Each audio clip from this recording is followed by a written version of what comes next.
Hit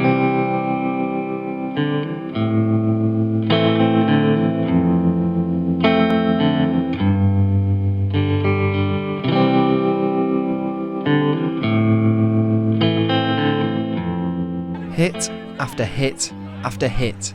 The safety of rugby for children has been questioned following the sport's increased physicality since professionalism in 1995. I'm Adam Tomlinson and I'll be looking at how dangerous rugby is for children and whether they're at risk playing it. We'll hear from England legend Rory Underwood, now director at Leicester Tigers, from under-21s star Matt Hampson, who was injured playing the sport, and from the Professor Eric Anderson, who's campaigning to outlaw contact rugby. Since turning professional 21 years ago, the physicality of rugby has escalated dramatically, with some labelling it as a kind of gladiatorial contest. Since the first Rugby World Cup in 1987, professionalism has meant backs are now 8.5 kilograms heavier, while forwards are 8.9 kilograms heavier, meaning the force of a collision between two players could be the equivalent to a 60-mile-an-hour car crash. There are advocates who say that the game has changed dramatically and that the new forms of playing the game create more damage. In fact, there's an article in the British Journal of Medicine out just this week in which the doctors say they are seeing a brand new form of bone injury, ball socket twisting injuries, that they've only previously seen in children who've been in car accidents. So there is something occurring there. But the concern is we need to stop children from having concussions full stop in the first place and do whatever we can to make that happen. It's a very modest proposal, a very sensible proposal to take tackle out of the game and make rugby touch. Professor Eric Anderson joined the campaign to challenge playing contact rugby in schools, which was spearheaded by Alison Pollock, a professor of public health whose son suffered a life-changing injury playing rugby. With the support of over 70 doctors and health experts, on the 1st of March 2016, they sent an open letter to the government outlining their concerns surrounding contact rugby. I'm not interested in what people think, I'm interested in what the data says. So the latest research out of Ulster followed 825 school children who play rugby. Right? Out of those 825 children, in just one academic year, so that's probably 9 months, there were over 400 injuries. Over 200 of those injuries were so severe the child was out of rugby for over 28 days, which also means out of school for good periods of time. And perhaps most worrying, and this is what really should bring pause to anybody who's involved with rugby in any capacity, particularly for children, there were 81 diagnosed concussions. There's no doubt injuries in rugby can be life-changing, and that was the case for Matt Hampson. One of England's most promising props can no longer breathe for himself and is in a wheelchair after a scrum collapsed in an England training session. It was a Tuesday before the Friday. We were due to play Scotland and we trained at Franklin's Gardens. And we're having a pretty tough training session. I think it was the last game of the Six Nations Championships, and the 21s Championships. And we were doing scrummaging, pretty physical session, probably one of the hardest sessions we did with England. We did scrummaging on the scrum machine, and then we went into live scrummaging, where we'd basically just scrap it out for that starting place on the Friday night. And then, the scrum collapsed, and then obviously my life changed. So I said I can't feel my arms and legs, I said I can't breathe. And luckily, there's a referee there who was taking the session, and he was an ex-paramedic, and he resuscitated me on the pitch and saved my life that day. In the 2015 Rugby World Cup, the number of tackles in each game has nearly doubled since the sport turned professional. Local coaches believe tackling is the most important skill in the game and regularly run sessions on how to tackle properly.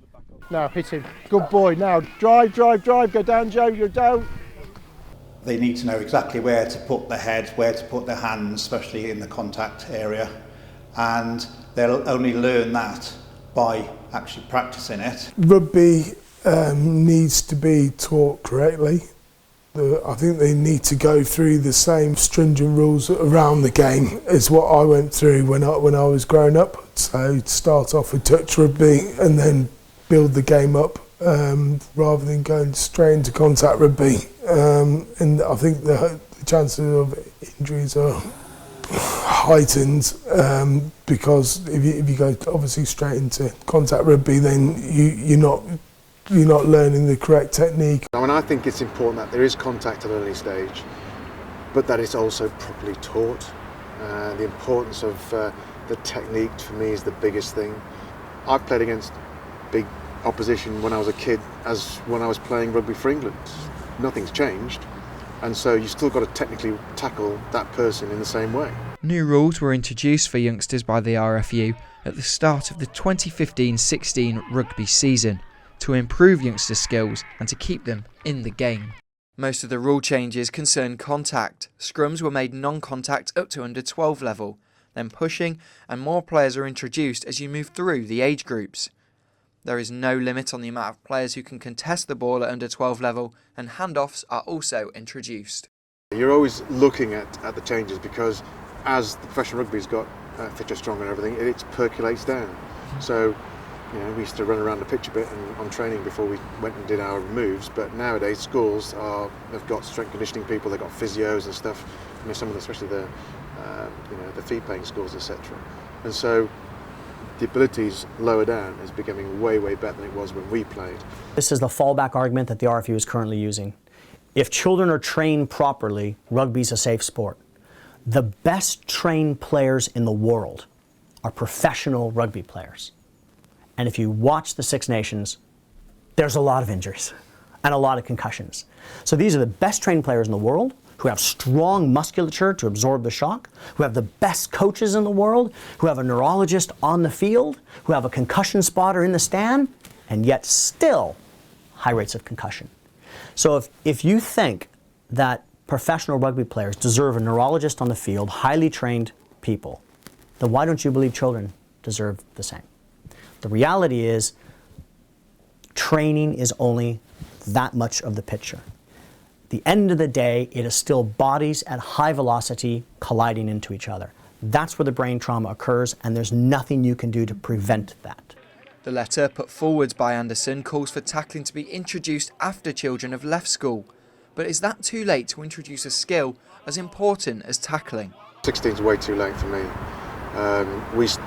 For our academies, we start taking them at 16. And if they haven't been taught how to tackle, then that's just too late. And for me, they're being taught too late how to do a really technical skill that, as has been proven, if you get it wrong, can be, in a contact situation, life-changing. Rory Underwood believes if children started learning about contact rugby at the age of 16, then it would have a detrimental effect on club and international rugby. Is that not a preposterous statement? Horrific statement. Throwing children's health under the bus so that, what, we can have a slightly better team that'll only lose a little less? That's horrific. It's absolutely, that is using children's bodies and using children's mental health for the sake of having a better rugby team. For Anderson and Pollock's campaign to be heard in Parliament, they need 100,000 people to sign their petition, or for an MP to bring up their proposal in Parliament. But what do parents think? Are they worried about their child's safety? I'm not too worried. I would be if they did get injured, because obviously there's a chance that they could be seriously injured, but it's very rare. And hopefully with the coaching and the expertise, they shouldn't get injured. I am concerned they'll get injured, but they're in a relatively safe environment that's, controlled, and a lot of them wear head guards.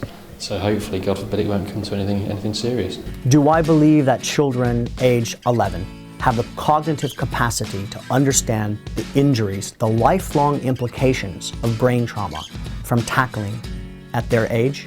Absolutely not. Just the same as the government determines that children do not have the cognitive capacities to make decisions about smoking, drinking, drugs, sex, driving, joining the military, or even voting.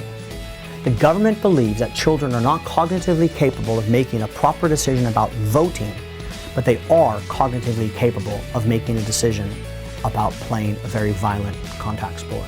For me, playing sport is a massive part of any child's life in their growing up and shaping them as a person. People don't like sport, fine, that's just the way it goes.